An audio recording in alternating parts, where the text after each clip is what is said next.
buenos días, hoy vamos a hablar acerca del libro de ¿Qué es una constitución? De Ferdinand Lassalle. Quisimos hacer un análisis acerca de la constitución que presenta Ferdinand Lassalle y la constitución actual. Encontramos en esta distintos factores del poder. El primero es el rey. Se ve al rey como una figura monárquica. Se hacía solamente lo que el rey decidía. Y ahora lo comparamos más que nada con la figura del presidente. Si bien es cierto que tienen varias similitudes porque hay alguien al mando o alguien al poder, no es lo mismo. Cuando hablamos del rey, hablamos de este régimen en el que el poder primeramente era hereditario y segundo, que básicamente se tenía que hacer lo que él quería y lo que él decidía. Ahora encontramos al presidente y a sus facultades en el artículo 89 de la Constitución Política de los Estados Unidos Mexicanos. Sin embargo, este presidente es elegido por nosotros, por el pueblo, y es de manera democrática. ¿A qué me refiero? Que todas las personas escogen a la persona por la que quieren creer y la persona que más conviene a sus intereses. También encontramos la figura de la realeza como parte de una constitución. Si bien es cierto que la realeza no era directamente un rey, sino una clase social, la realeza era este grupo que fomentaba y básicamente tomaba las decisiones por el rey, porque el rey las proclamaba, pero la realeza era el grupo social que realmente estaba encargado de aceptar o de negar las propuestas. Encontramos esta figura actualmente en el gabinete presidencial.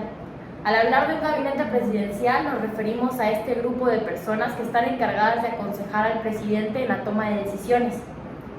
Como tercer factor real, encontramos al impuesto.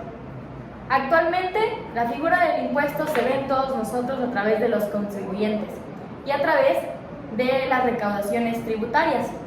Si bien es cierto, todos pagamos impuestos. Al momento de ir a comprar, realmente encontramos el IVA y encontramos muchísimas más prestaciones que nos da el Estado. Sin embargo, en el libro de Ferdinand Lassalle encuentra el impuesto como la base de la fuerza militar.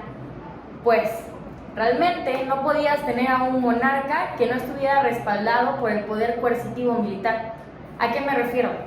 Muchas de las personas no estaban de acuerdo con las decisiones del rey o simplemente no creían en sus propuestas o en las cosas que él proclamaba.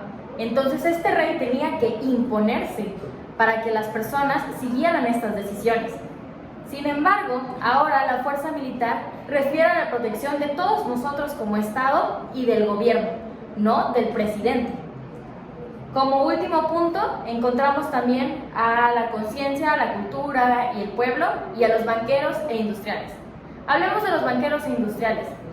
Pues básicamente los banqueros eran la base de todo. ¿Pero por qué eran la base de todo? Porque estos cumplían con la necesidad de la generación de empleos. Básicamente los banqueros eran los encargados de financiar el comercio.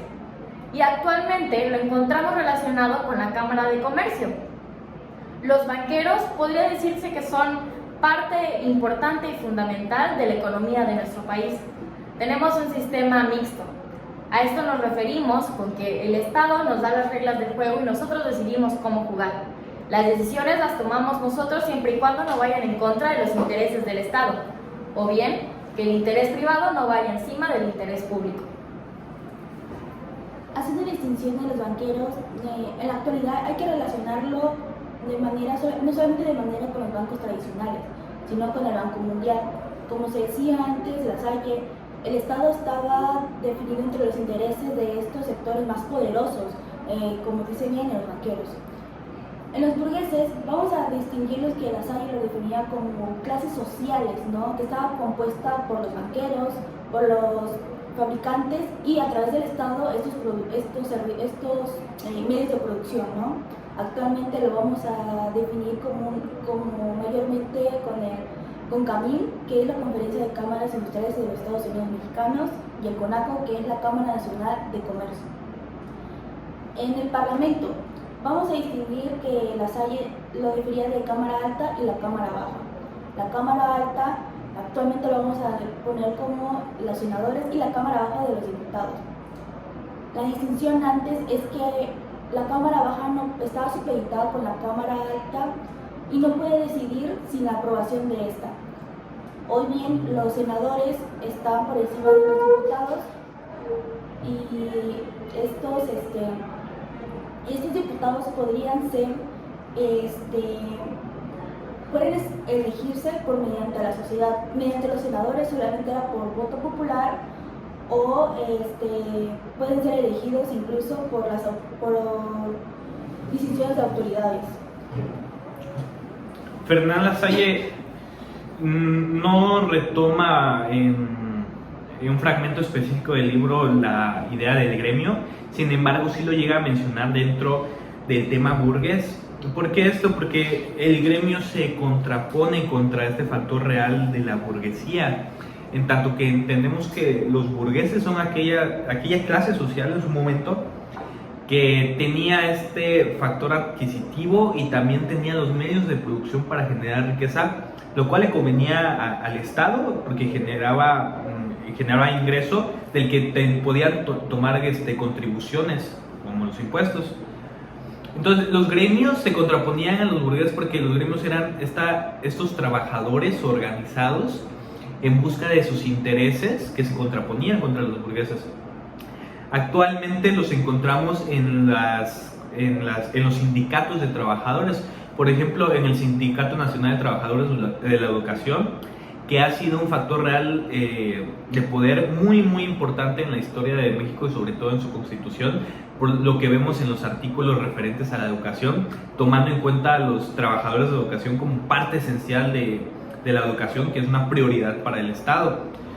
Y también los encontramos en la Confederación de Trabajadores de México, la Confederación de Trabajadores y Campesinos y en la Unión Nacional de Trabajadores.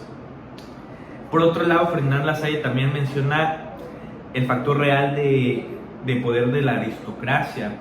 Esto a pesar de que parezca irrelevante para el Estado, en tanto que la aristocracia actualmente nos centramos únicamente en particulares.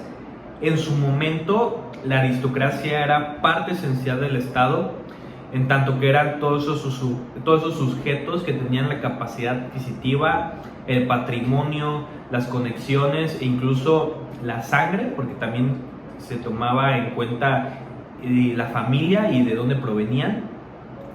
Y entonces la aristocracia era parte esencial del Estado porque era quienes contribuían económicamente al Estado y que incluso figuraban en la toma de decisiones políticas porque tenían que buscar intereses en su conveniencia. Hoy en día lo podemos encontrar en la clase alta, entre comillas, porque según datos de la INEGI, solo el 1.2% de la población en México se encuentra en esta clase y tienen que ganar entre 77,000 a 100,000 pesos por persona de cada familia al mes. E incluso si nos vamos más a fondo en lo que realmente es la aristocracia, únicamente encontramos en este lugar a 22 personas multimillonarias en México que, sumando sus patrimonios, tenemos una cantidad de 167,000 millones de dólares. Como digo, a pesar de que pueden parecer pocas personas y que no sea un factor real de poder, la capacidad adquisitiva y lo que pueden contribuir al desarrollo económico de México es importante para tomarlos en cuenta al momento de formar una constitución de manera formal. Y por último también encontramos un factor real de poder que Ferdinand Lasalle no lo menciona porque en su contexto histórico este factor real de poder no tenía ninguna voz ni voto, pero actualmente, al menos en México, sí lo es. ¿De qué factor real de poder hablo? Hablo de los pueblos indígenas, en tanto que son parte esencial de la continuidad histórica de la nación, porque ellos son parte futura de lo que fueron los pueblos precolombinos. Y podemos ver esencialmente lo que figuran en la importancia que tienen en el artículo 2 de la Constitución de los Estados Unidos Mexicanos, porque los reconoce como entes jurídicos, como personas jurídicas reconocidas por la Constitución. Como último factor real vamos a hablar acerca de la conciencia y la cultura. Si bien es cierto que la conciencia y la cultura se ve representada en el pueblo, creo que Ferdinand Lasalle lo que nos hace es reflexionar acerca de lo que es realmente una constitución. Se refiere a que una constitución es todo lo que comprende el Estado, todas las personas, todas las acciones de las personas y todas las decisiones de aquellos que están en el poder. Sin embargo, me refiero a una reflexión acerca de que básicamente no hay constitución sin conciencia. Todas las personas deben creer en las normas establecidas en la Constitución para seguirlas, más allá del poder militar, de la coercitividad del mismo. Es importante que en nuestra ética y en nuestra moral realmente creamos que este ordenamiento jurídico está hecho para la representación y también para el respeto a los derechos humanos. Y precisamente tocando ese tema, en el momento en que abordamos que una constitución única aborda a ciertos factores reales de poder que tienen mayor importancia, o más que importancia, que tienen mayor influencia en los actos políticos, llegamos a tener una pseudoconstitución. ¿Por qué? Porque se basa en la apariencia de una constitución, porque pretende incluir a todos esos factores reales de poder, pero hay una inclinación al factor real de poder que se encuentre en ese momento arriba de los demás. Es por eso necesario que al momento de crear una constitución podamos incluir a todos estos factores reales de poder, y si no los llegamos a incluir, naturalmente por la misma lucha de poderes y de contrapesos van a surgir factores reales de poder que están abajo, van a ir subiendo por la no por el desacuerdo que tengan. Es algo natural que pasa y que Fernanda Lasalle lo dice desde su libro, y que actualmente también está pasando. Pues realmente lo vemos representado en las partes de la Constitución. Incluso al hablar del dogma encontramos en primera instancia al reconocimiento de los derechos humanos, que es todo lo que tenemos por el simple hecho de ser humanos. Realmente encontramos otras partes importantes, como ajustar a la Constitución a la realidad social, y por eso se hablaba de una pseudo-constitución en el segundo discurso de Ferdinand Lasalle, porque él hablaba de que realmente era esta visión en la que se respetaban todos los derechos, pero era simplemente una fachada, en la que las personas y sus intereses no eran representados, sino eran representados más que nada los intereses de esta clase, de los aristócratas, que eran la clase más alta. Realmente creo que este libro es fundamental para el entendimiento de la Constitución, porque en alguna ocasión yo me pregunté qué era realmente una Constitución, si era simplemente un conjunto de normas que regía a la población. Pero vemos que más allá de la historia de cómo se creó la Constitución, está la definición real. Y la Constitución es, sí, a pesar de ser un conjunto de normas y un sistema de normas, la Constitución va más allá de eso. Es el respaldo de lo que todos nosotros queremos, de lo que todos nosotros pedimos a nuestro representante, que es el presidente, y de lo que todos nosotros hacemos, que se ve reflejado en la realidad social y en los hechos sociales. Y bueno, eso ha sido todo por hoy. Espero les haya gustado esta plática sobre el libro de ¿Qué es una Constitución de Fernanda Lasalle? Y nos vemos en la siguiente lectura. Gracias.